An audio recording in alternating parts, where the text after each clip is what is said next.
もし見知らぬ男が気づかぬうちにあなたの家までついてきていたら、2015年8月25日東京都中野区深夜1時、25歳の女性井上咲さんはコンビニの袋を片手に恋人と LINE をしながら家路についていました。誕生日いつ？ブルース・リーと同じ日。たわいないやり取りに夢中になっていた咲さんはスマホ画面を見つめたままアパート2階の自宅へ、そして鍵を開け部屋へ足を踏み入れようとしたその時、すみません。背後から聞こえてきたのは見知らぬ男の声。驚いて声を上げようとすると、男は咲さんの口を塞ぎ彼女の自宅へ無理やり押し入ります。それから数十分後、その男は咲さんの自宅玄関で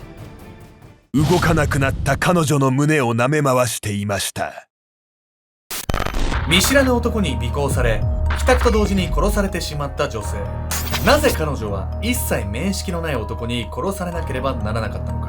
男の犯行は欲望の暴走だけではなく、臆病の裏返しでもあったんです。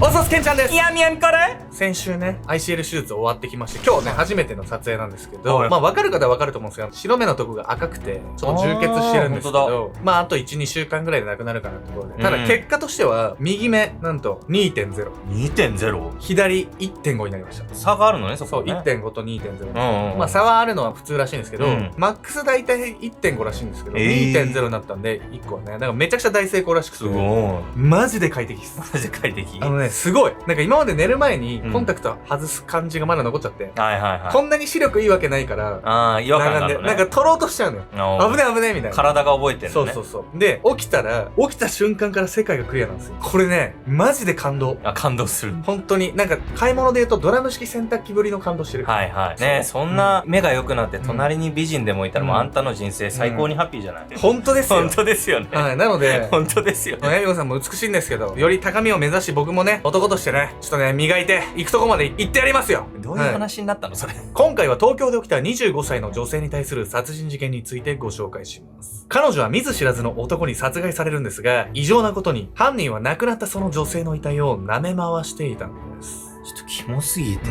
亡くなった相手に浴場できてるのも理解ができないと思って。もうなんか一番ね、衝撃的な部分は正直そこではあるんですけど、さらに深掘っていくと、犯人はね、人物像としては、そんなね、犯罪を犯すことなんて想像もつかないほど臆病な性格の持ち主だったんです。そしてこの事件は被害者の自宅という非常にプライベートな空間で発生しました。そのため警察は顔見知りの犯行と考えるんですけど、その可能性はことごとく否定されるんです。隠された顔。2015年8月26日東京都中野区。井上さん、いらっしゃいますか？夜10時頃、警察はとあるアパートの一室へ訪れました。その部屋で暮らしているのは25歳の女性井上咲さん。劇団に所属しバイトをしながら役者の夢を追いかけている女性でした。咲さんはこの前日から劇団の稽古にも姿を見せず、バイトも無断欠勤、連絡も一切取れず、バイト先の店長が自宅へ様子を伺いに来ても反応がなかったため警察へ通報が入ったのです。そして警察がアパートを訪ねてみても、外から部屋の明かりは確認できるものの、何度呼びかけても咲さんの反応はありませんでした。そのため警察は管理人の立ち会いのもと合鍵で部屋の中を確認すると、そこでは咲さんが全裸の状態で亡くなっていたのです。仰向けに倒れている彼女の顔にはタオルがかけられており、首には強く絞められた跡が。就職を機に宮城県から上京し、やがて役者を志すようになった咲さん。複数のバイトを掛け持ちしながら夢を追う生活は決して楽とは言えず、家賃6万の彼女のアパートはオートロックもエレベーターもない質素な物件でした。そうした防犯面の脆弱さも今回の被害の一つの要因だったのかもしれません。女性がセキュリティ甘い物件でさ、一人暮らしするってめっちゃ危険じゃない？生活が苦しいから節約したいっていう気持ちもわかるから何とも言えないわね。それでも命あっての夢じゃないですか。まあ安いねアパートに住むなとは言わないんですけど、セキュリティ面をねちゃんと考えたりとか、そういうね自衛の意識っていうのは本当に持たないといけないなって思いますよ。被害状況からアパートのセキュリティ面が注目されますが、咲さんの部屋は玄関もベランダの窓も鍵がかかっている状態。外部から無理やり押し入った形跡はなく、室内も荒らされていなければ咲さんの遺体にしても衣服を無理やり脱がされたわけではなさそうでした。した。犯人は顔見知りか。警察がそう考えた理由は、侵入者の形跡や争った様子がなかったことだけではありません。注目されたのはサキさんの顔にタオルがかけられていたこと。犯罪統計上、遺体の顔を隠す行為は親族や恋人など顔見知りの犯行でよく見られるとされます。それは知り合いほど亡くなった被害者の表情を見た際に自分が誰を殺してしまったのかを突きつけられ罪悪感を感じやすいため、そのため警察は当初サキさんと面識のある人物が犯人ではないかと推測したのです。最初に捜査線上に浮かんだのはサキさんの元交際相手の男性。この男性は事件の1ヶ月前にサキさんと激しい口論になっており、警察が駆けつけるほどのトラブルに発展していました。また警察はサキさんが所属する劇団の団長小山大輔さんにも疑いの目を向けます。それは小山さんとサキさんが2ヶ月前から交際していたため、アパートに抵抗なく出入りできる関係性としてサキさんと交際関係にあった2人に疑いが向けられたのは自然な流れでした。しかし結論から言って犯人は元交際相手でも現在の交際相手の小山さんでもなかったのです。証拠となったのはサキさんの遺体の胸や口元から検出された唾液と抵抗した際の爪の間に入ったと思われる皮膚のかけら。 DNA 鑑定の結果、小山さんや元交際相手をはじめサキさんと交友関係にあった人物に現場の DNA と一致する人物は一人もいなかったのです。犯人が一切面識のない相手なんじゃさ、いくら DNA が残ってたとしても探すの相当一苦労なんじゃないの？いや、そうなんですよ。なので犯人にたどり着くまでにね、半年もかかっちゃったんです。そしてね、犯人はなんと現場の東京にすら住んでいない人物だったんです。縁もゆかりもない男。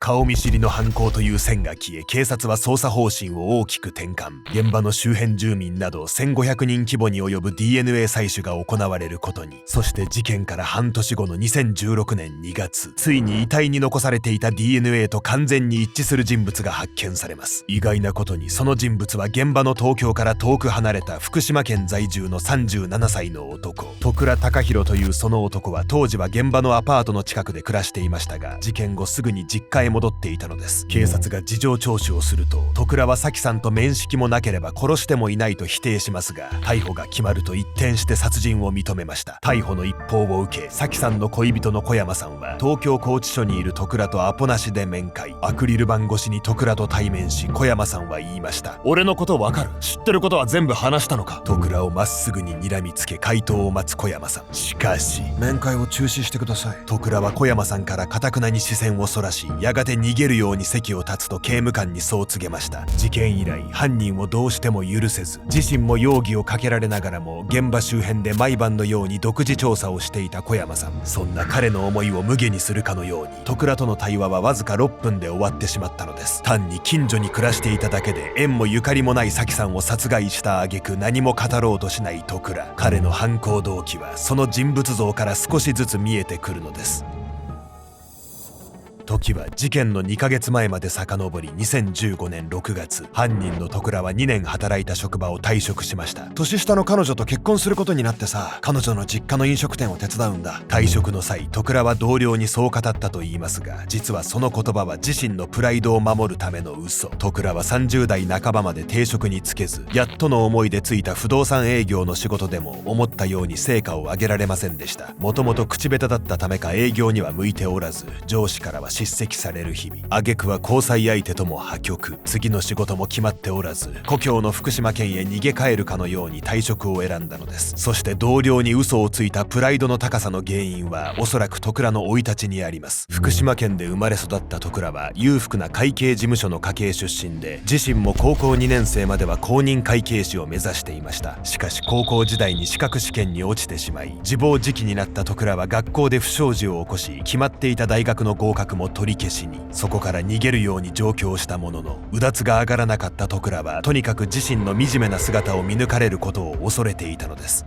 30代半ばまで就職できなくてさ、せっかく勤めた職場もすぐに辞めちゃうんだったら、それ隠したくなる気持ちはわかるけど、このことと事件が何の関係があるのよ。実は戸倉がプライドゆえにね、同僚に嘘をついたことっていうのは、ある人格障害が関係しているとされていて、見ず知らずのね、女性を襲ったことにも繋がってくるんです。というわけで本日のメトラキーワード、回避性パーソナリティ障害について。回避性パーソナリティ障害とは、他者からの批判や拒絶に極端に敏感になり、その不安から対人関係を避ける傾向が持続する人格障害。単に人付き合いが苦手なだけでなく、その本質は拒絶されたら耐えられない、惨めな自分を見抜かれたくないという対人評価への過敏さにあります。そのため職場や知人関係のように今後も付き合いが続く相手ほど強く萎縮し、かえって自然に振る舞えなくなることがあるのです。トクラがこのように臆病な性質を持っていたことを踏まえると、見知らぬ女性を尾行して襲うという行動は矛盾しているようにも見えます。しかし実際には逆で、トクラは長期的なつながりがある相手から拒絶されるリスクを恐れていたために、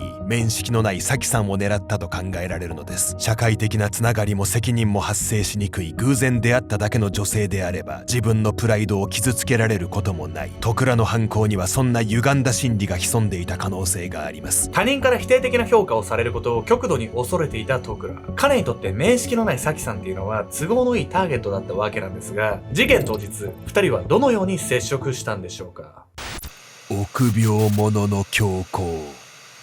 2015年8月23日、福島の実家へ帰省していたトクラは、母親から引っ越しの準備資金として6万円を受け取り、中野区のアパートへ荷物整理に戻ってきました。ここから彼は元交際相手に会いたいと連絡を入れるも拒否され、母親にもらったお金でデリヘルを呼ぶなどして過ごしていたといいます。そして2日後の8月25日、コンビニに立ち寄った際に偶然見かけたのが被害者のサキさんだったのです。ただ負け犬として帰るのは忍びない。だったらいっそのこと。そこからの行動は、恵まれた家庭に生まれながら東京でうだつの上がらない暮らしに甘んじてしまったトクラの愚かな抵抗だったのかもしれません。コンビニから家路に着くサキさんはスマホに夢中で、後ろから密かについてくるトクラの存在には気づきもしていませんでした。誕生日いつ？ブルース・リーと同じ日。彼女は恋人の小山さんとの LINE を楽しんでいました。背後の男のよこしまな思惑など知る由もなく、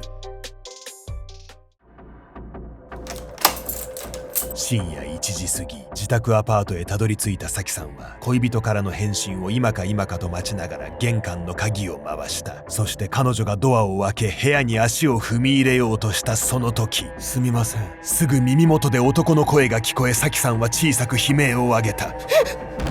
トクラは背後からサキさんの口を塞ぎ、室内へ侵入すると彼女を床に投げ飛ばした。後ろ手に鍵を閉めたトクラを前に、サキさんは理解が追いつかず、ただ恐怖に震えていた。やめて！自身の体に伸ばされたトクラの手から必死に逃げようと抵抗するサキさん。トクラは近くにあった扇風機のコードを手に取った。トクラはサキさんにのしかかり、その首元に電源コードを巻きつける。力任せに首を絞められたサキさんはもがき、トクラの腕を激しく引っかくが、やがてその体からは力が抜け、完全に動かなくなってしまう。するとトクラはおもむろに彼女の衣服を脱がし始めた。そしてあらわになった彼女の体に顔を近づけると、その胸を舐め始めた。サキさんの体を存分に堪能した後、トクラは彼女の裸をスマホで撮影。その後遺体をボディーソープで洗い、唾液などの痕跡を洗い流そうとしました。さらにトクラは現場と自分のアパートを3往復もして、サキさんの衣服やバッグ、シーツ、エアコンのリモコンなど十数点をその部屋から持ち去り処分。自身の指紋などが残っている可能性があるものを徹底的に取り除き、入念な隠蔽工作の後にその部屋に鍵をかけて逃走したのです。トクラはサキさんの顔にタオルをかけていましたが、それは顔見知りの犯人に生じる被害者の表情を見た際の罪悪感を避けたいという心境からではないように思えます。冷静な証拠隠滅の行動を見るにタオルをかけたのは、人ではなく処理する対象として扱いやすくするためだったのではないでしょうか。要するに人間であるという情報を遮断するため、トクラはサキさんの顔を隠したと推測できるのです。この行動にもどうせ関わりのない赤の他人だからっていう心理が関係してる感じがするわよね。まあ本当そうなんですけど、ただ気をつけたいのは、回避性パーソナリティ障害の人が全員こういうね、タイプっていうわけではないんです。原因はこの障害だけではなく、トクラ自身のね、考え方とか性格とかね、そういったところが大部分を占めるんです。事件の数日後、トクラは中野区役所で転出手続きを済ませ、予定通り福島県の実家へ。実家では働きもせず、母親から小遣いをもらってパチンコに明け暮れていたといいます。トクラは何食わぬ顔で地元の同窓会にも出席。同級生には年老いた両親のために帰郷したと話していました。 SNS でも東京での生活がいかに充実したものだったかをアピールしていた戸倉。その振る舞いは彼女と結婚すると嘘をついて退職した時と同じく自身のプライドを守るためだったのでしょうか。警察から DNA 採取の依頼が届くと同時に戸倉は東京にいた痕跡を消すかのようにその SNS アカウントも削除したのです。2018年2月16日、東京地裁の初公判に黒スーツと黒縁眼鏡で出廷した戸倉。彼は声を震わせながら事件について供述しました。被害者とは初対面でしたが、地元に戻る前に東京のつながりになってほしくて LINE を交換するために後をつけました。そして声をかけると咲さんが大声を出したため口を塞いで彼女の自宅へ押し込んだと。さらにそこから首を絞めた理由について戸倉は驚くべき発言をします。コードで首を絞めろと頭の中の声に言われたんです。なんと戸倉には統合失調症のような症状があったといい、咲さんに悪魔が乗り移っているという幻聴が聞こえていたと彼は話したのです。また服を脱がせ胸を舐めたことについて彼はわいせつ目的ではないと断言。嫌がることをすれば息を吹き返すと思ったんです。このように犯行時に精神疾患の症状が現れていたこと、また精神鑑定で回避性パーソナリティ障害の診断を下されていたことを踏まえ、弁護人は減刑を要求。懲役17年が妥当だと訴えました。しかし戸倉は精神鑑定の際には幻聴について何も語っておらず、関係者は完全に初耳の状態。支離滅裂なその弁明は受け入れられるはずもなく、2018年3月7日無期懲役の判決を下されるのです。弁護側は上告したものの翌年最高裁に棄却され無期懲役が確定。戸倉は現在も服役しています。役者の夢をひたむきに追ってきた咲さんの未来は面識のない男の身勝手な欲望によってあまりにも突然、そして理不尽に奪われてしまいました。犯罪学の日常活動理論では、犯罪はただ悪人がいるから起きるのではないとされます。犯行の意思を持つ者、狙いやすい対象、その場で止める人や設備の不在、それらの複数の要因が重なった際、犯罪リスクは跳ね上がります。この事件では深夜の帰宅、周囲の人通りの少なさ、オートロックのない住まい、そして咲さんと戸倉の生活圏が偶然重なったことが危険性の要因となりました。咲さんがスマホの操作に夢中になっていたことはそのうちの一要素に過ぎません。本当に危ないのはもう家だから大丈夫と気が緩む自宅前の数十メートル。あなたは家に入るその瞬間まで周囲への意識を保てているでしょうか。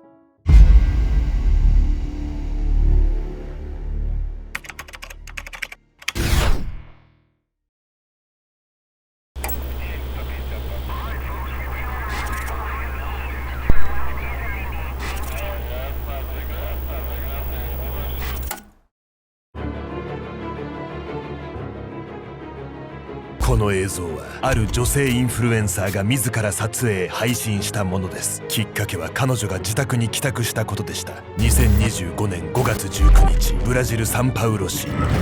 早く壊れて。門の鍵を壊し足早に一軒家へと入る一人の若い女性。彼女は家の中に誰もいないことを確認しそっと中へ入っていきます。そのままリビングに入りカバンに必要なものを詰めていたその時、嘘、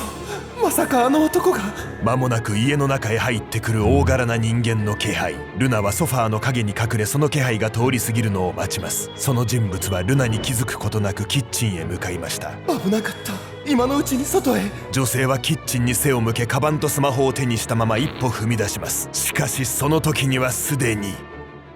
彼女の背後にはナイフを握りしめた男が立っていたのです。自宅で自らが襲われる様子を生配信した女性。なぜ彼女は自分の家の中で襲われなければならなかったのか。彼女の唯一ともいえる落ち度とは、その男の見栄と虚栄心を見抜けなかったことなんです。